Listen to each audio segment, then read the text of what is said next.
Terima kasih Anda masih bersama kami. Bagi Anda yang baru saja bergabung, kami hadirkan kembali 3 berita utama hari ini. Berdalih untuk menambah modal usaha catering, seorang perempuan di kota Semarang nekat menjadi kurir sabu-sabu. Gara-gara hal sepele, seorang bocah di Gerobokan mengamuk membakar gudang jerami milik tetangganya. Tim Garuda Muda U23 mengukir sejarah untuk pertama kalinya lolos ke putaran final Piala Asia yang akan berlangsung di Qatar tahun 2024.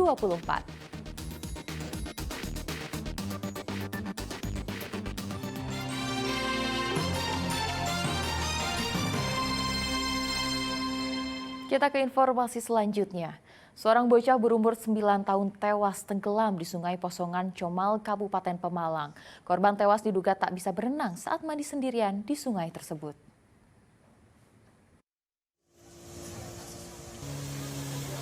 Mendapat laporan adanya bocah yang hilang di Sungai Posongan, Kecamatan Comal, Pemalang, tim SAR gabungan mengerahkan personelnya mencari anak tersebut. Proses pencarian menggunakan perahu karet hingga mengerahkan personel menyelam ke dasar sungai. Setelah bekerja selama seharian, tim SAR gabungan akhirnya menemukan jasad korban di dasar sungai. Diduga korban tenggelam saat mandi sendirian di sungai karena tidak bisa berenang. Sebelum ditemukan, pihak keluarga telah mencari keberadaan korban. Mereka hanya mendapati celana dan baju korban di sekitar sungai. Karena anak itu tidak bisa berenang, kayaknya kurang lebih setengah empatan ini. Dari setengah empat, orang tua mencari setengah tujuh, setelah maghrib itu anak-anak tidak kembali ke sini. Ternyata di sini ditemukan celana dan sandalnya. Setelah dievakuasi, jasad korban diserahkan kepada pihak keluarga untuk dimakamkan di Desa Ujung Gede, Kecamatan Ampel Gading, Pemalang. Kuncoro Wijayanto melaporkan dari Kabupaten Pemalang.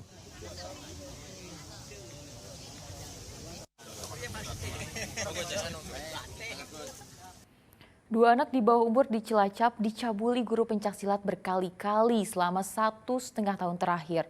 Pelaku mengancam para korban akan menyebarkan video persetubuhan yang ia rekam diam-diam saat pertama kali mencabuli kedua korban. Kasus pencabulan terhadap dua anak di bawah umur di Cilacap terbongkar setelah warga menangkap masa pelaku tengah mencabuli para korban. Pelaku berinisial ES tidak lain adalah guru silat kedua korban. Ulah bejat sang guru ternyata sudah berlangsung lama, 1,5 tahun.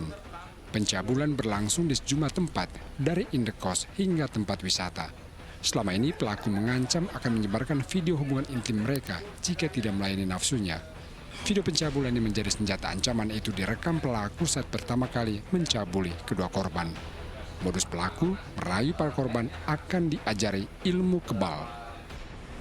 Kejadian ini bermula karena korban merasa resah karena dia sering dicegat sepulang sekolah untuk kemudian dia dicabuli dan disetubui. Terakhir ini kejadian pertengahan Agustus, dua korban ini disetubui. Dia caranya itu dengan mengancam.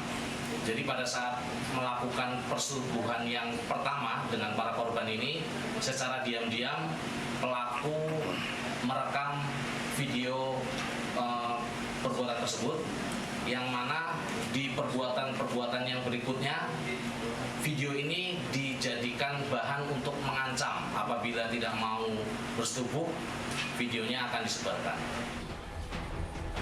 Polisi menyita barang bukti berupa pakaian kedua korban. Tersangka dijerat dengan Undang-Undang Perlindungan Anak dengan ancaman hukuman selama 15 tahun. Mardianto melaporkan dari Cilacap. Hanya gara-gara kesal kesulitan sinyal saat main ponsel, seorang bocah di Gerobokan mengamuk dan membakar gudang milik tetangganya. Warga yang geram sempat memukuli pelaku sebelum akhirnya pelaku ditangkap polisi. Bocah berinisial F dibawa ke Polsek Penawangan setelah mengamuk dan membakar gudang tetangganya sendiri di Desa Winong, Kecamatan Penawangan, Gerobogan. Penyebabnya sepele. Bocah ini kesal karena susah sinyal saat bermain ponsel. F yang diketahui memiliki keterbelakangan mental sebelumnya ingin membakar rumahnya sendiri. Namun keinginannya itu tidak dilakukan. Dia justru membakar gudang berisi jerami yang tidak jauh dari tempat tinggalnya. Mengetahui adanya kebakaran, warga segera memadamkan api dengan alat seadanya. Mereka juga memanggil pemadam kebakaran agar api benar-benar padam. Sama katanya ibunya itu dia sedang mainan HP, sinyalnya jelek, dia mengamuk-ngamuk dan merusak rumahnya sendiri. Nah, setelah itu saya kan ditelepon sama tetangga sebelah, terus saya ke TKP, ke lokasi rumahnya sama warga. Dianya lari, nggak tahu kemana, ternyata malah udah ada kebakaran.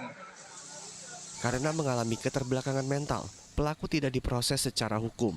Yang bersangkutan kemudian diserahkan kepada keluarganya. Arif Nur melaporkan dari Grobogan. Seekor hiu tutul dengan berat 1 ton lebih terdampar di Laut Selatan Pantai Jatimalang, Kabupaten Purworejo, Selasa siang. Hiu sepanjang 6 meter ini diduga tak sengaja tersangkut jaring nelayan.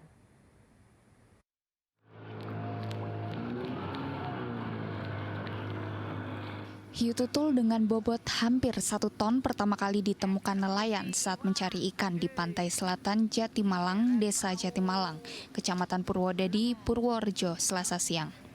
Nelayan mendapati hiu malang itu tersangkut jaring. Para nelayan kemudian membawa hiu ke tepi pantai dan berusaha melepaskannya dari jaring. Sayang, upaya ini tidak cukup karena hiu naas tersebut mati karena lemas dan kandas di batu karang. Waktu itu kandas terus lama kelamaan hiu itu bergeser ke lubang itu antara tempuran air sama air yang airnya deras ke selatan. Selama 5 hari terakhir, ditemukan pula seekor hiu tutul yang memiliki berat sekitar 800 kg dengan panjang 3,5 meter dalam kondisi mati di tepi pantai Paga, Purworejo. Selain tak sengaja terkena jaring, hiu-hiu ini juga terdampar karena adanya gangguan di habitat, sehingga mereka migrasi dan terbawa ke laut dangkal.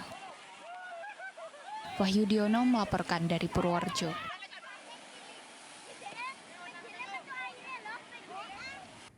Timnas U23 mencetak sejarah baru dengan lolos pertama kali ke putaran final Piala Asia U23 yang akan berlangsung di Qatar tahun 2024. Pada laga terakhir penyisihan grup K, tim besutan pelatih Sinteyong mengunci tiket setelah menggasak Turkmenistan dengan skor 2-0.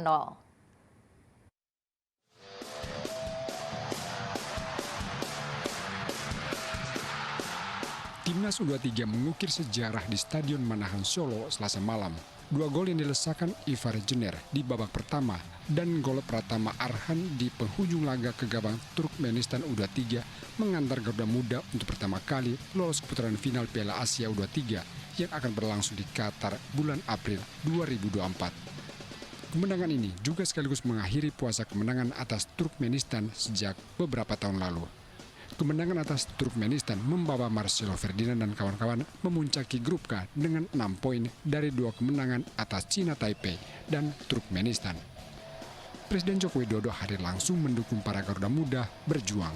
Presiden memberikan apresiasi tinggi dan berharap para Garuda Muda matang untuk meraih trofi di Qatar nantinya.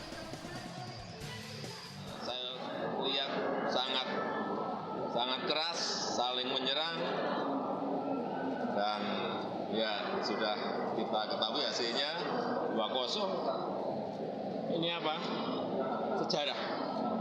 Karena sejak saya diberitahu tadi sejak 2012 sampai sekarang kita belum pernah menang dengan Turkmenistan.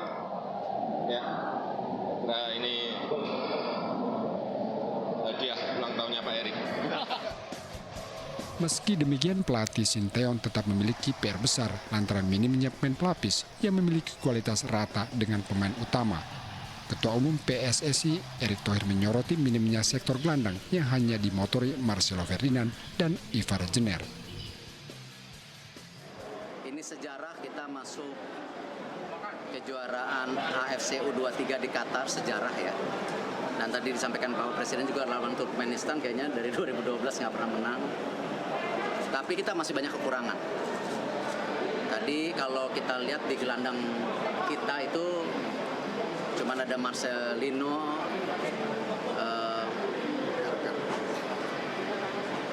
Ivar, ya.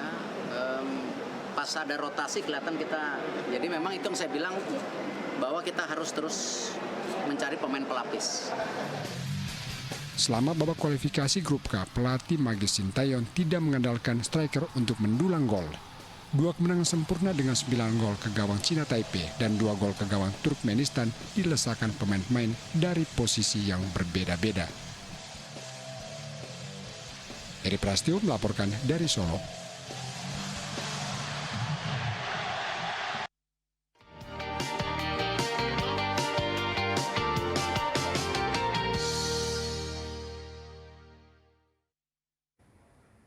Dan informasi tadi mengakhiri jumpa kita hari ini. Atas nama rekan yang bertugas, saya Tia Anissa mengucapkan terima kasih atas kebersamaan Anda. Selamat beraktivitas dan sampai jumpa.